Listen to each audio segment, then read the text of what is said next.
ప్రస్తుతం మనతో పాటు ప్రముఖ ఆధ్యాత్మికవేత్త జ్యోతిష పండితులు బ్రహ్మశ్రీ సుభాష్ శర్మ గారు మనతో ఉన్నారు. గురుగారితో మాట్లాడదాం. నమస్కారం గురుగారు. శ్రీమాత్రేనమండి. గురుగారు, మే నెల విశేషంగా ముందుగా మీన రాశి వాళ్ళ పరిస్థితి ఏ విధంగా ఉండబోతుంది? వీళ్ళు ఈ మాసంలో ఎలాంటి జాగ్రత్తలు తీసుకుంటే బాగుంటుంది?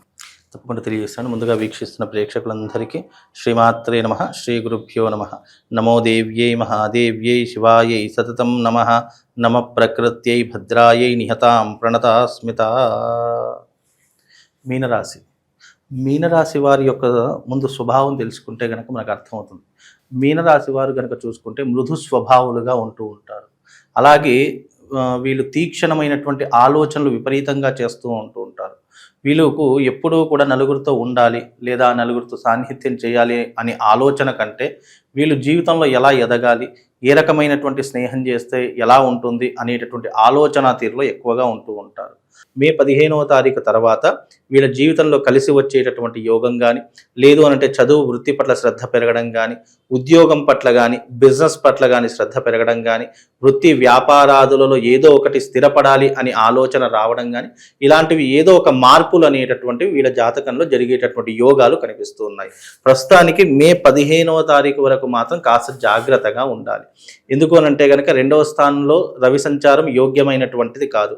అందులోనూ జన్మస్థానంలో శని సంచారం జరుగుతుంది కాబట్టి వీళ్ళకి ఏంటి అంటే అడ్డంకులు కానీ, ఆపదలు కానీ, లేదా అనుకున్నటువంటి పని ఇదిగో జరుగుతుంది అనుకున్న సందర్భంలో అది మిస్ఫైర్ కావడం కానీ, ఇలాంటివి అంటే చేజారిపోవడం కానీ ఎక్కువగా జరిగేటటువంటి లక్షణాలు ఈ యొక్క మీనరాశి వారి యొక్క జాతకంలో ఏర్పడుతున్నాయి.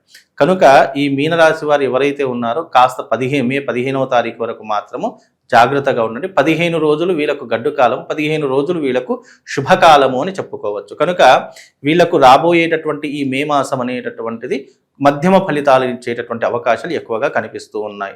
అలాగే వీళ్ళకు కొత్త శత్రుత్వాలు ఏర్పడేటటువంటి లక్షణాలు ఏర్పడుతూ ఉంటాయి.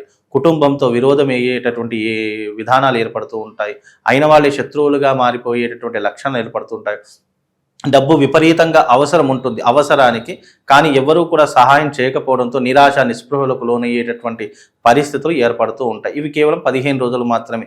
మళ్ళీ 15 రోజులు మళ్ళీ ఏదో ఒక అద్భుతం జరిగి వీళ్ళ జీవితంలో మంచి అవకాశాలు చేజిక్కించుకునేటటువంటి అవకాశము తప్పకుండా కలుగుతుంది. అంటే 15 రోజుల పాటు కష్టము, 15 రోజుల పాటు సుఖము ఉండేటటువంటి అవకాశము ఈ మే మాసంలో జరిగేటటువంటి యోగం కనిపిస్తుందండి. వివాహ ప్రయత్నాలు పరిస్థితి గురుగారు ప్రస్తుతానికి ముఖ్యంగా మీనరాశి వారికి వివాహ ప్రయత్నాలు అయితే సహకరించేటటువంటి అవకాశం ఉంటుంది, యోగించేటటువంటి అవకాశం కూడా ఏర్పడుతుంది. ఎందుకంటే ముఖ్యంగా ప్రతి మనిషి జీవితంలో శని దశలో కానీ లేదా ఏలినాటి శని ప్రభావంలో కానీ ఎక్కువగా వివాహాలు జరిగేటటువంటి ప్రయత్నాలు ఎక్కువగా జరుగుతాయి. ఎందుకంటే కర్మకారకుడు శని కాబట్టి జీవితంలో వివాహంతోనే అన్ని కర్మలు ముడిపడి ఉంటాయి కాబట్టి వివాహానికైతే ఏ అడ్డంకులు ఉండవు. మీరు మీనరాశి వారు ఎవరైనా వివాహ ప్రయత్నాలు కనుక చేస్తున్నట్టయితే వివాహాని కోసం ఎదురు చూస్తున్నటువంటి వారికి ఇది ఒక అద్భుతమైనటువంటి అవకాశంగా చెప్పుకోవచ్చు. కాబట్టి వివాహంలో ఎలాంటి ఇబ్బంది లేదు. వివాహం చేసుకునే వారికి వివాహం కుదిరేటటువంటి అవకాశం మాత్రం తప్పకుండా కనిపిస్తుందండి. అలాగే వీళ్లకు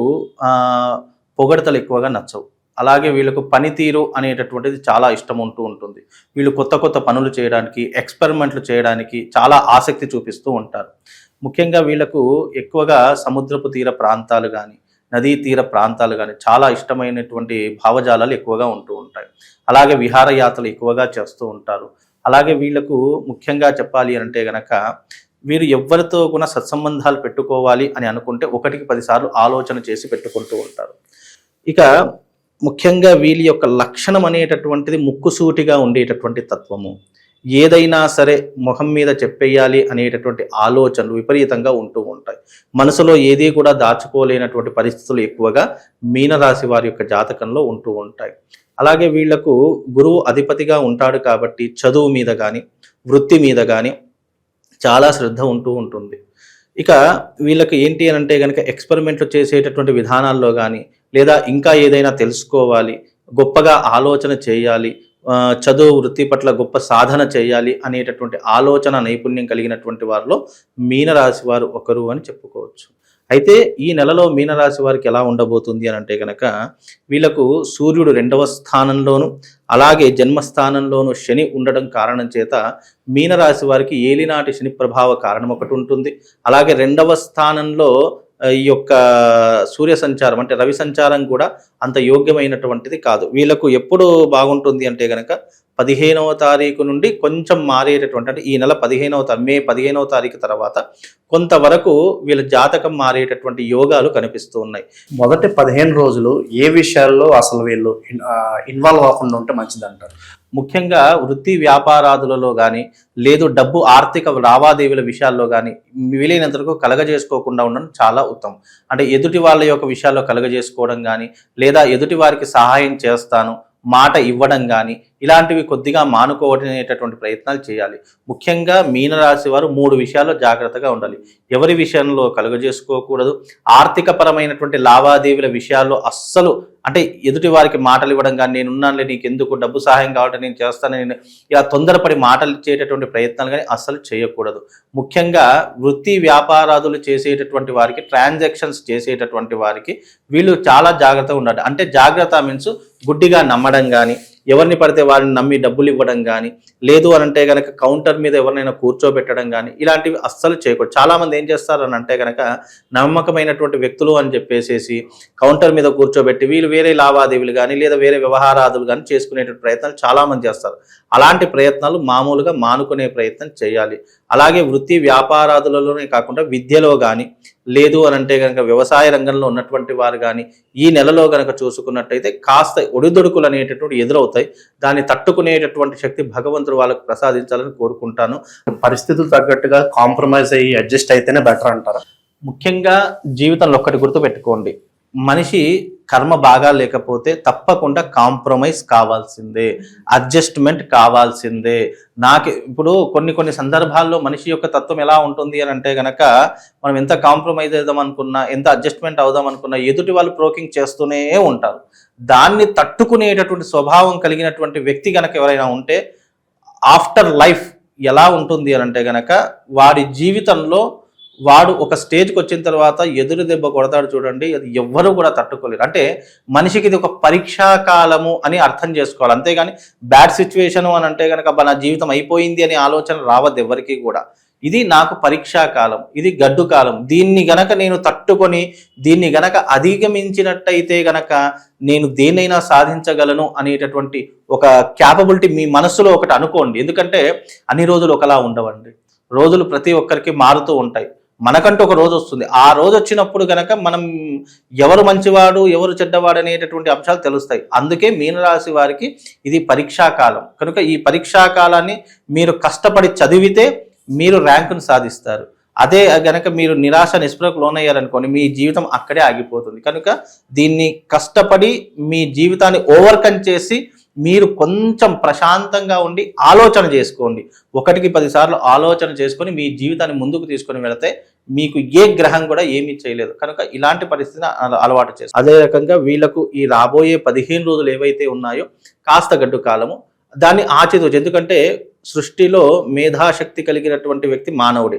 నువ్వు ఆ మేధాశక్తిని ఏ రకంగా యూటిలైజ్ చేసుకుంటావు అనేటటువంటిది ఆ మనిషి చేతిలోనే ఉంటుంది. కనుక మంచి చెడులు అనేటటువంటి మనిషికి తెలుసు, ఏది మంచి ఏది చెడు, ఎవరు ఎలాంటి స్వభావం కలిగినటువంటి వారు, ఎవరు మన మీద ప్రేమ లేదా శత్రుత్వం కలిగినటువంటి వారు అనేటటువంటి విషయాలు కాస్త జాగ్రత్తగా ఆలోచన చేసి మెలిగితే కనుక బాగుంటుంది. ప్రతి ఒక్కదానికి మనమే అంటే ఎవరి మీదో ఆధారపడడం అనేటటువంటిది ఆలోచించకుండా మనం సెల్ఫ్గా ఆలోచన చేసుకొని మంచి చెడులు విచక్షణా జ్ఞానంతో కనుక చేసుకుంటే అన్ని రకాలుగా బాగుంటుంది. నిరుద్యోగుల పరిస్థితి ఏంటంటారు గురుగారు? ఎంత సమయం పట్టొచ్చు అంటారు వీళ్ళు గుడ్ న్యూస్ వినడానికి?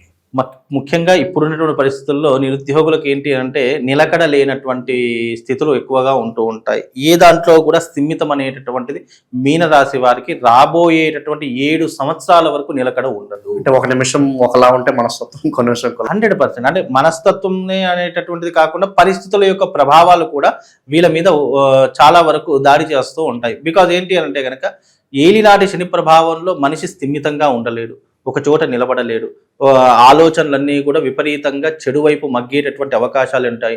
ముఖ్యంగా మద్యము, మాంసము, లేదు మగువలు, లేదు అని అంటే గనక స్త్రీ లోలత్వము, ఇలాంటివి ఎక్కువగా జరిగేటటువంటి అవకాశాలు ఈ యొక్క మీనరాశి వారికి ఈ 7 సంవత్సరాల వ్యవధిలో. ఇప్పుడు చాలా మంది అనుకుంటారు ఏంటని మా వారికి అలాంటి ఇబ్బందులు ఏం లేవు, మా వాడు చాలా సత్య హరిశ్చంద్రుడు అని అనుకుంటాం. కానీ మనిషి యొక్క పరిస్థితి జీవితంలో ఎలా, ఎప్పుడు, ఏ సమయంలో ఎలా మారుతుందో ఎవ్వరూ గ్రహించలేరండి. అది బికాజ్ ఆస్ట్రాలజీ ఏం చెప్తుందంటే మనిషి జీవితంలో బ్యాడ్ సిచ్యువేషన్, గుడ్ సిచ్యువేషన్స్ అనేటటువంటి రెండు ఉంటాయి స్వభావాలు. గుడ్గా అంటే మంచి సిచ్యువేషన్ ఉన్నప్పుడు మనిషి ఏది చేసినా అందులో సక్సెస్ సాధిస్తాడు. బ్యాడ్ సిచ్యువేషన్ ఉన్నప్పుడు మనం మంచి చేద్దాము అనే ప్రయత్నం చేసినా అందులో నెగిటివిటీ ఎక్కువగా ఉంటూ ఉంటుంది. అందుకే ఈ సమయము మీనరాశి వారికి 7 సంవత్సరాల పాటు నెగిటివ్, అందులో హెచ్చు తగ్గులు అనేటటువంటి ఉంటాయి. అంటే మంచి చెడులు కూడా ఉంటూ ఉంటాయి. ఎప్పుడు 7.5 సంవత్సరాలు మొత్తం చెడుగానే ఉండదు. అందులో కర్మానుసారాన్ని బట్టి కూడా మంచి చెడులు అనేటటువంటివి మనకు సహకరిస్తూ. గురుగారు ప్రస్తుతం మరి ఏళ్ళనాటి శనికి సంబంధించి ఉన్న పరిహారాలు ఉంటే తెలియజేయండి. ముఖ్యంగా ఏలినాటి మీనరాశి వారు ఏలినాటి శని ప్రభావం ఉంది కాబట్టి వీళ్ళకు తిలకాష్ట బలి కానీ, లేదు అని అంటే కనుక తిలహోమ తంత్ర సాధన కానీ చేసుకోవడం ద్వారా కొంతవరకు ఉపశమనం కలిగేటటువంటి అవకాశం ఏర్పడుతుంది. అలాగే ఇప్పుడు రాబోయేటటువంటిది అక్షయ తృతీయ. ఈ అక్షయ తృతీయ గనక ఉపయోగించుకున్నట్టయితే వీళ్ళ జీవితం చాలా అద్భుతంగా ఏర్పడేటటువంటి అవకాశాలు ఉంటాయి. కనుక ఈ యొక్క అంశాలు గనక వీళ్ళు తెలుసుకున్నట్టయితే తప్పకుండా రాజయోగం సిద్ధిస్తుంది. అంటే కొన్ని అమృత గడియలు ఎలా ఉంటాయంటే తిథివార నక్షత్ర ముహూర్త యోగ కరణాలు అనేటటువంటివి చాలా అరుదుగా వస్తూ ఉంటాయి. అలాంటి వాటిని వీళ్ళు ఉపయోగించుకున్నట్టయితే కొంతవరకు ఉపశమనం కలిగేటటువంటి అవకాశం కనిపిస్తుంది. మంచి విశ్లేషణ అందించారు. ధన్యవాదాలు. శ్రీమాన్.